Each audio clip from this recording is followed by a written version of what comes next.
The explosion hit Stellar Guardian's port side like a slap from the cosmos, an intense jolt that rattled the very bones of the ship.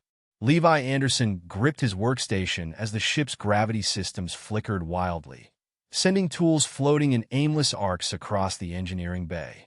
Warning! Warning! The ship's alarm screamed through the walls, their urgent wail joining the hiss of ruptured pressure seals. Status report. Captain Barrett's voice crackled over the intercom, calm despite the chaos. Levi's fingers flew across his console. Residential Sector B is completely compromised. Captain, we've lost 30% of our living quarters. He squinted at the damage readouts, his face grim. Environmental systems are holding in the remaining sections, but barely. Casualties, none reported. Emergency protocols got everyone out in time. A small breath of relief escaped him.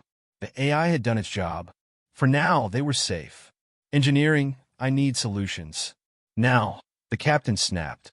Before Levi could respond, a cool, measured voice interrupted the transmission. Captain, this is engineering expert Arall. The human's assessment is incomplete.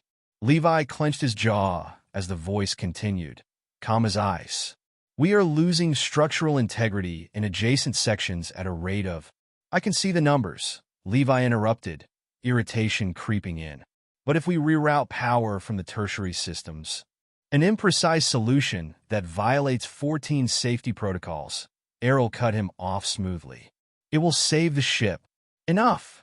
Captain Barrett's voice barked through the line like a drill sergeant. You two are our best engineers.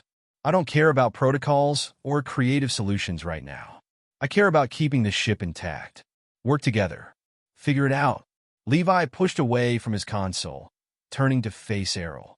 The alien engineer, standing ramrod straight at her station, was the very picture of efficiency. Her blue skin glowed faintly under the emergency lights, sharp, angular features carved with the precision of her people.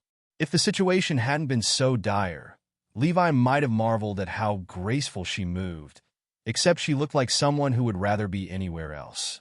We can argue methodology later, Levi said, rubbing a hand through his messy dark hair. Right now, your creative solutions have caused 3 system failures this month. The Yartol Engineering Corp does not approve of improvisation, Arall replied coolly, without looking up from her station. Yeah, well, we're not on Yartol, are we? Levi shot back, moving to her console. See these stress patterns? Traditional repairs won't hold. We need to think outside the box. Arall's luminescent eyes narrowed. The box exists for a reason, Engineer Anderson. Before they could escalate further, Lieutenant Wong stormed into the engineering bay. We've got bigger problems with residential begone. We're implementing emergency quarters redistribution. You two are sharing room 2187. They spoke in unison. Levi smirked. Arall scowled. 1 room, 1 bunk, Wong continued, already backing out the door. Captain's orders. No exceptions. Figure it out after you save our ship. Levi blinked. Wait, did you say? Figure it out, engineers. Wong snapped as the door slammed shut behind him. Levi turned to Arall, shaking his head in disbelief. 1 room, 1 bunk? Really? Focus, Engineer Anderson, she replied curtly, turning back to her terminal. We still have a ship to save. Levi couldn't help but smirk as he moved to his console. The last thing he wanted to think about was sharing quarters with the most frigid engineer in the galaxy. Unacceptable. Arall's voice cut through his thoughts as she processed the ship's status. Your suggestion to reroute power violates several core safety principles. Levi grinned, trying to hide his frustration. Sometimes you have to trust your gut. I fail to see how your digestive organs factor into engineering calculations, Arall said dryly, her sharp gaze never leaving her interface. Despite the tension, Levi couldn't help but laugh. It's an expression. It means... A violent shudder ran through the ship, interrupting his words. Warning lights flashed red as new alarms screamed to life. Hull breach in Section C, Arall stated, her usual professionalism slipping for just a moment as genuine concern flickered across her features. Levi was already moving, pulling up the schematics. We can seal it, but I'll need access to the manual override controls. Those are sealed behind 3 feet of reinforced bulkhead, Arall pointed out, her voice almost clinical, which is currently warping under spatial pressure. Then we'll have to get creative, Levi said, grabbing his tool belt. Arall hesitated, her internal struggle visible in the slight twitch of her silver finger. Your plan violates every protocol in the book. I know, but unless you've got a better idea that works in the next 3 minutes. Another tremor rocked the ship, throwing them off balance. Very well, Arall said, her posture shifting subtly. But I will document every violation. Levi grinned. Wouldn't expect anything less. He charged ahead toward the access tunnel, not waiting to see if she followed. She did. Try to keep up, he teased over his shoulder. Movement efficiency is taught at the academy. Arall responded stiffly. Unlike your human tendency to rush blindly into danger. Levi smirked, falling in a step beside her. Admit it. You're enjoying this a little? I do not enjoy anything, Engineer Anderson. I perform my duties. Call me Levi, he said, skipping ahead slightly. And I've seen you smile when your calculations work out perfectly. Small one. Right corner of your mouth. Arall's icy glare could have frozen plasma. You watch my mouth. Only professionally, Levi teased. The maintenance shaft was cramped, forcing them into close proximity. Levi tried to ignore how Arall's fluid movements made the tight space seem even smaller. I hope you're not claustrophobic, he said with a smirk. Yalarians do not experience irrational fears, she replied, pushing past him into the shaft. I am calculating the optimal path considering spatial constraints. Sure you are, Levi muttered, following her. Just remember, my irrational human instincts are about to save this ship. That remains to be proven. They crawled through the narrow ship's arteries toward the hull breach, exchanging barbed remarks all the while. It was almost fun. Her precision, his intuition. If they survived this, maybe sharing a cramped bunk wouldn't be the worst punishment the universe could come up with. The breach alarm screamed louder as they neared their target. Levi pulled out his tools. Ready to break some rules? He asked, a grin tugging at his lips. Arall, without looking up, tapped her datapad. I protest this entire approach. I'm glad to hear it. Now help me save the ship. Levi tore the panel open with a wrench, sparks flying. Time to improvise. That was not the approved removal procedure, Arall hissed, her voice a cold snap. Less criticizing, more helping, Levi grinned, hands a blur on the exposed circuitry. Her cool fingers brushed against his wrist, guiding his hand into position. Levi felt an unexpected jolt shoot through him, but kept his focus. I thought Arallians avoided physical contact? This is professional guidance, she replied stiffly, but didn't immediately pull away. Right? Professional. For a moment, neither of them moved. Then the emergency bulkhead slammed shut with a satisfying hiss, sealing off the breach. Levi turned to Arall, ready to celebrate, but the cramped space made any movement awkward. They ended up nose to nose, staring at each other, breath mingling in the emergency lighting. That was reckless, Arall said softly, her voice quiet for the first time. Dangerous, and completely against protocol. But effective, Levi said with a grin. Arall's eyes flickered, just for a moment, with something like approval, or maybe it was just the tension of the situation. It was hard to tell. Their moment was shattered by the chirp of her datapad. Captain Barrett requires our presence in engineering. Levi groaned. Only 17 violations this time? I'm losing my touch. Arall's lips twitched. I do not intend to discuss this further. I hear the mess hall is still intact, Levi said, pushing forward. Want to grab some coffee? Yalarians do not consume stimulants, she replied.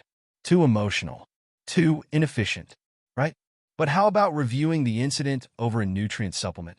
Arall's tone lightened just a little. I would not object to that. Levi chuckled. Wow, that's the most romantic thing anyone's ever said to me. I did not intend. You totally did, Levi grinned. Add it to your violation report. As they headed to engineering, the chaos of the explosion still looming, Arall glanced at him with an eyebrow raised. About those shared quarters, she began, her voice serious again. Don't worry, Levi said with a mischievous grin. I promise to keep my chaotic human tendencies to myself. Levi and Arall stepped off the turbolift into the dimly lit corridor, the hum of the ship's system still faintly vibrating under their feet. The aftermath of the explosion had left the Stellar Guardians a little worse for wear, but the ship was holding together, thanks in no small part to their combined efforts. Yet, as they walked toward room 2187, the unspoken tension between them felt heavier than the structural damage they'd just repaired.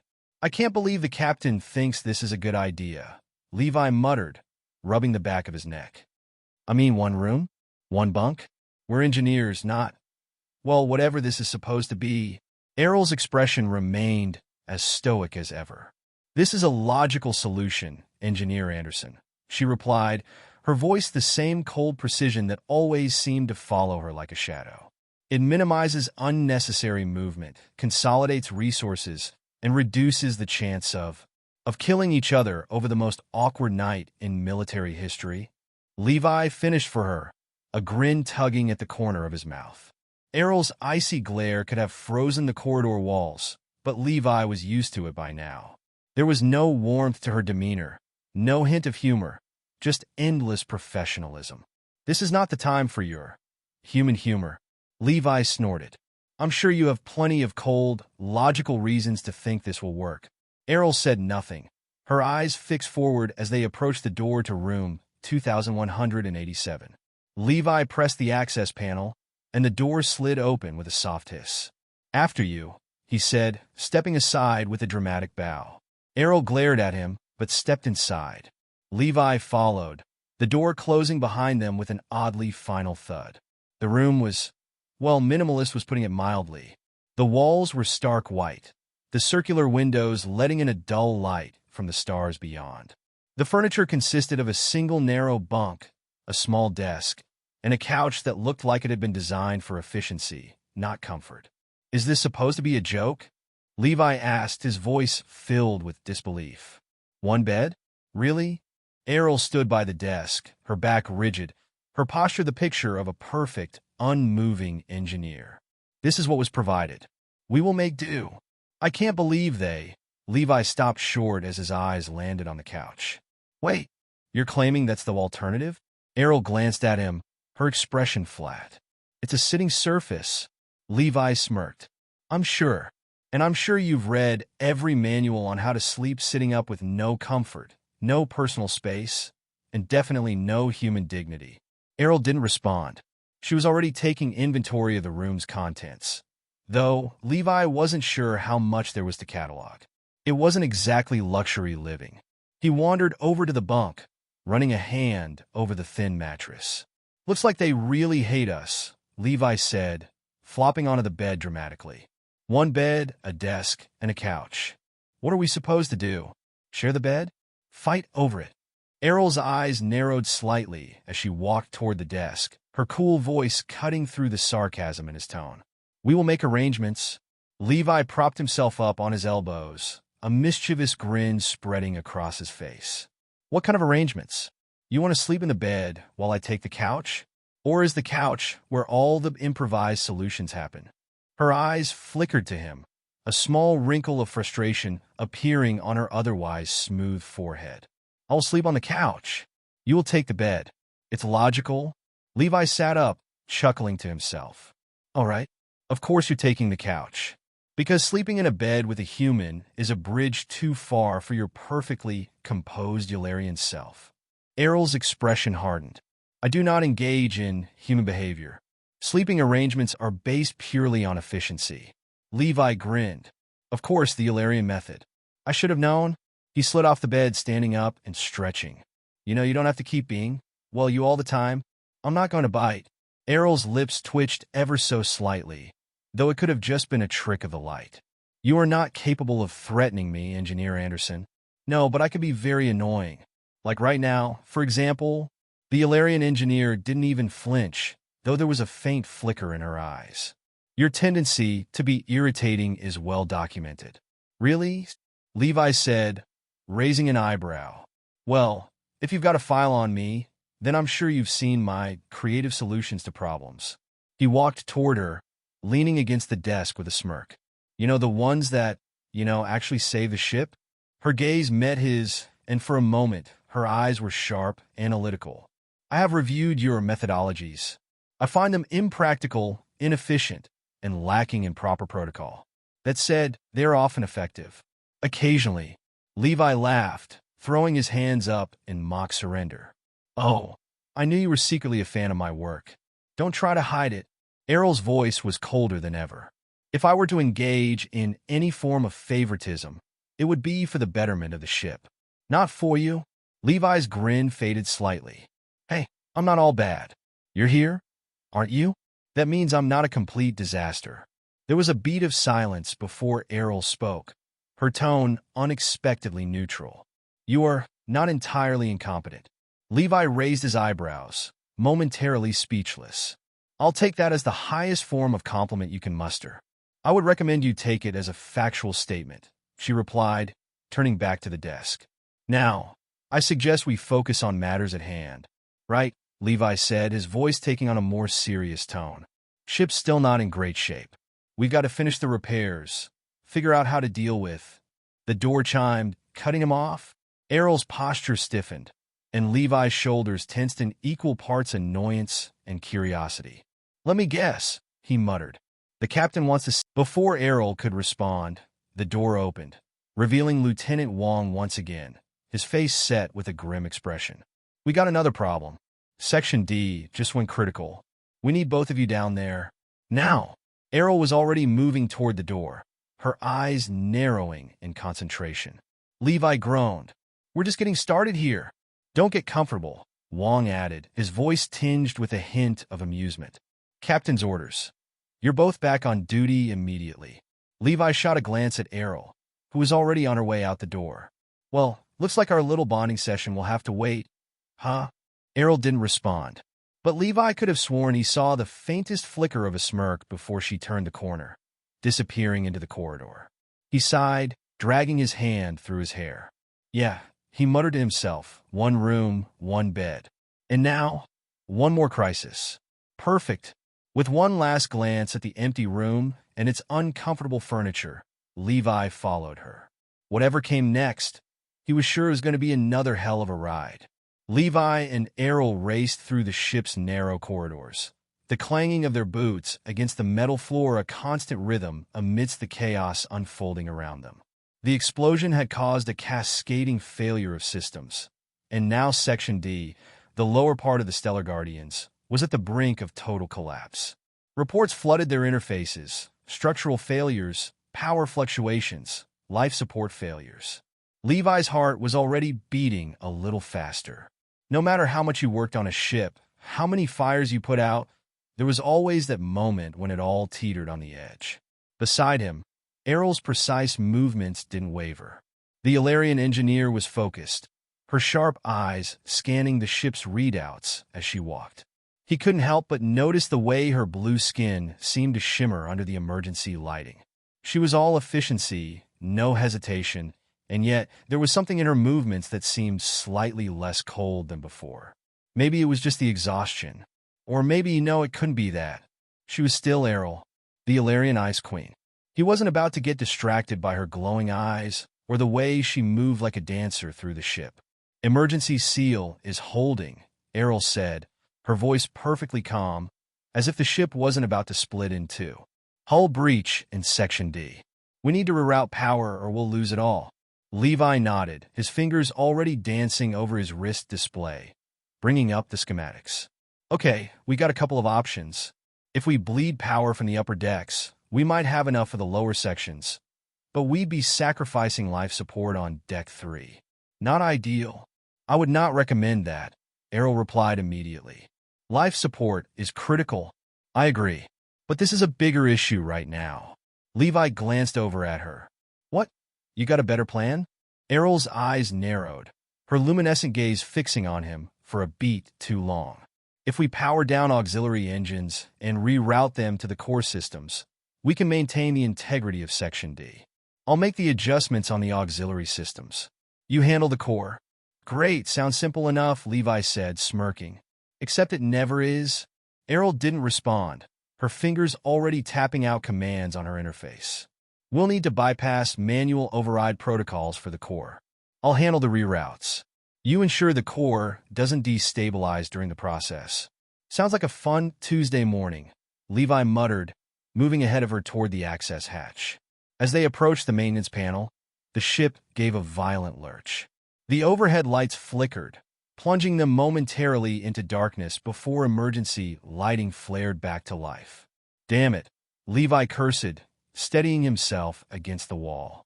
This thing's gonna break apart if we don't hurry. Arall's focus never wavered. Then we should expedite the process.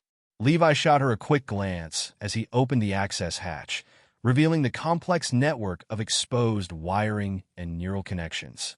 No kidding. Just, don't get too distracted by the protocols or whatever. We don't have the luxury of paperwork right now.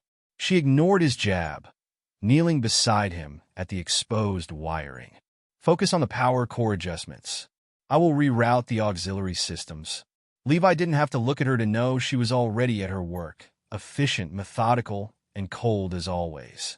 He admired that about her, even if he'd never admit it aloud. She never hesitated, never second-guessed herself. In a crisis like this, that was exactly what they needed. But still, sharing a room with her, let alone a bunk, that was a problem for later. With a sigh, Levi dove into the wiring, fingers dancing over the exposed circuits. His movements were fast but not quite as graceful as Arall's. He was used to improvising, working with whatever he had on hand, and trusting his instincts, an approach that sometimes made him more efficient than he had any right to be. Everything's bypassed, Arall said after a few tense minutes, her voice as clinical as ever. You're ready to power up the core. Levi looked at her, raising an eyebrow. That was fast. What's your deal, anyway? Are you secretly a speed demon under all that ice? I am simply efficient, Arall replied, not bothering to look up from her work. Levi grinned. Right, sure. No need to admit it, but I see you. Speed demon. Ignoring him, Arall tapped a few more commands on her interface and then turned to Levi, her face unreadable. Powering up core systems. You may proceed. He nodded and began the core adjustment, his hands moving with quick precision. The panel hummed as the power system began to realign itself. For a moment, the ship seemed to settle, the pressure from the hull breach receding. Then, just as Levi was about to exhale in relief, a violent shudder rattled the ship again. Sparks flew from a nearby panel as the lights flickered once more. The emergency klaxon blared, cutting through the tense silence. Damn it, Levi swore, leaning over to check the power readouts. We're too close. We need more stabilization. I can't hold it off much longer. Arall stepped closer, her face still a mask of concentration. You are miscalculating the power flow. Your approach is... I know what I'm doing, okay? Just give me a minute, Levi snapped, his focus entirely on the failing systems. Arall's face twitched ever so slightly, but she didn't protest.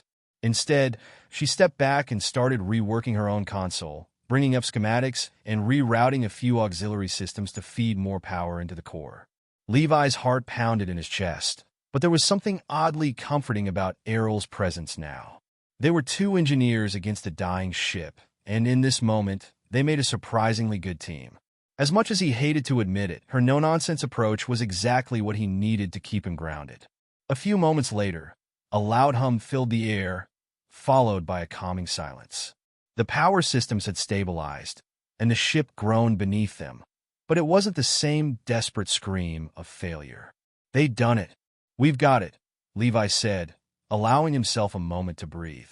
Arall gave him a single, sharp nod, her face expressionless, but something in her posture shifted. Maybe it was the brief flicker of relief that she wasn't ready to admit. Levi wiped his hands on his uniform. That wasn't so bad, was it? It was inefficient, Arall. Yeah, it worked, Levi said with a grin. And you're welcome. She shot him a brief look, her lips twitching slightly, as though holding back something that could have been a smile. Before Levi could say anything more, the comms crackled. Engineering. Captain Barrett's voice came through, sharp and authoritative. Good work, both of you. Now, Report to Section 2187 for your next assignment. Levi's grin widened. Guess our fun's not over yet. Arall didn't look at him, but there was a slight change in her posture that made Levi wonder if, just maybe, they were starting to find a little common ground. But that was a thought for later. Right now, they still had a ship to save. Let's go, he said, starting to turn toward the hatch. Arall followed, her eyes flicking over the damaged systems one last time before she matched his stride, her footsteps precise and sure. Maybe the universe had a sense of humor after all. The long hallway of Section 2187 was eerily quiet compared to the chaos they'd just left behind in engineering. The ship had been shaken, but it was holding together for now, thanks to their quick work. Yet, in the calm that followed, a different kind of tension hung in the air. The kind that only came from the knowledge that they'd soon be sharing a room. In a bunk, Levi's boots clicked against the metal floor with a steady rhythm, his mind turning over the situation as he walked alongside Arall. Sharing space with her, let alone sleeping in close proximity, felt like a punishment designed by the universe itself. There was just something about her cold precision that grated against his easygoing, don't think too much, just do it approach. He stole a glance at her, her sharp features illuminated by the overhead lights, her movements as controlled and deliberate as ever. She was still all business, no signs of the flicker of something different he'd sensed during the power rerouting. The Arall he knew was the same stoic, methodical Yalarian engineer who treated every situation like a calculus equation. There was no room for emotion, no room for error. And yet, something in him couldn't help but wonder what it would be like to crack that stoic facade. The way she glanced at him earlier, maybe there was a flicker of something there. But no, he was getting ahead of himself. There was a job to do. Ready to face the ultimate challenge? Arall? Levi asked, breaking the silence with his usual casual tone.